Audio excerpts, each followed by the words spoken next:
Oh, starting on a GLP? Let me show you how to use it. So, if you'll be starting a GLP, this happens to be a demo pen for Ozempic, but Mounjaro, Zepbound, Wegovy, pretty much all the same thing. For the most part, these are even similar to people's insulin pens. Okay, so we've been using them for many years and they're quite simple to use if it is your first time. Don't be scared, the needle that goes into your belly is tiny.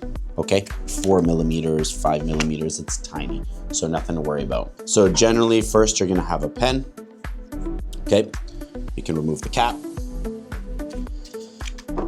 Then from there, you're going to get a needle. It can be best practice to wash your hands or use some hand sanitizer before you start all this. So that can be a good idea too. You're going to grab one of the needles, okay? Peel it back. So there's a little lip on it like this. You're gonna peel it back, and this exposes the small needle that goes into the pen itself. So then from there, you're gonna take the pen and the cap with the shell still on it, put it inside, and twist it until it stops, secure, and then you can remove. So now I've only removed the outer shell, okay? As you can see, the needle is still not exposed, and that has an inner shell. From there, it's good practice to look at the solution in the middle, make sure that it's clear. Also, nice to use a alcohol swab on the area that you'll be injecting.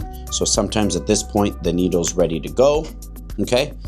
What you can do next is swab the area that you'll be injecting. Usually, we like to advise you to swab in these areas here. So not on the belly button, but to the left or the right, roughly in this area here. Nice to switch every week from left to right and or within the same region. Avoid injecting in the exact same spot every time. That can cause pain or irritation, could build up some scar tissue. So move it around a little bit, okay, in that general area. That way it helps to prevent that irritation. So then from there, you can have your alcohol swab ready to go. Usually I might open it, but I don't swab until I'm ready to inject. So while you're getting the needle prepared for the next step, you know, we do often say not to inject until the alcohol swab solution on your skin has dried. So I can go ahead right now and swab the area to clean it. And generally when swabbing an area, you want to start in the center and make a circular motion and move your way outwards. That way you're not moving dirt into the middle where you'll be injecting. And ideally you'll remember where you swabbed, let the alcohol dry. While that's drying, then this is advice if it's your first time using the pen, which is you want to take the inner cap off, and now you can see there's a needle there. Turn the dial just 1 or 2 clicks, and then you want to press down on the plunger, and you should see a drop come out, okay? So ideally 1 or 2 drops comes out. That means that now the needle is primed. You only need to do that the very first time you're getting one of these pens ready.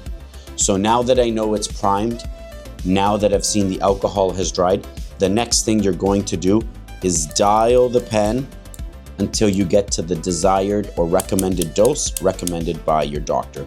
So usually you dial and it goes click, click, click, click, click, click, click. Keep going, keep clicking. Some pens you gotta click a lot depending on the dose.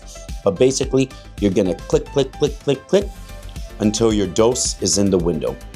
Now that your dose is in the window, my area has been swabbed and cleaned. The needle has been primed. Then you're going to go straight in at a 90-degree angle. You can pinch your belly fat a little. You're gonna go straight in like that. Then you're gonna press down on the plunger with my thumb and keep going until you hear it stop. Once it stops, count to 5 or 6 to make sure all the medication has gone in, okay? Then from there, you can remove the needle, put the cap back on, twist it off, and ideally you're disposing of your needle cap safely. If you go to any pharmacy in Ontario, you can get a free disposal sharps container fill it up. When it fills it up, you can bring it back to the pharmacy. And then from there, don't forget to put your cap back on. Once you're done with the injection, ideally put it back in the fridge. Sometimes if you're traveling or if you're only using it and your pen only lasts for 4 weeks, things you can keep in mind is generally, if it's in the fridge, the expiry date on the box or on the pen itself is what you have to adhere to.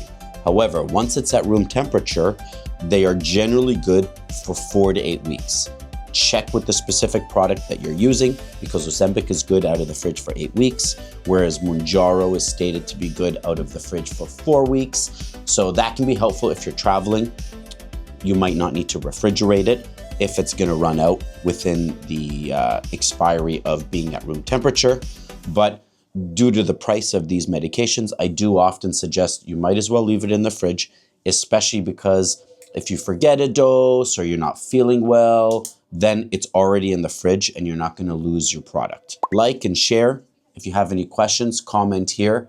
Tips and tricks are usually helpful, but it can be very easy to use these medications.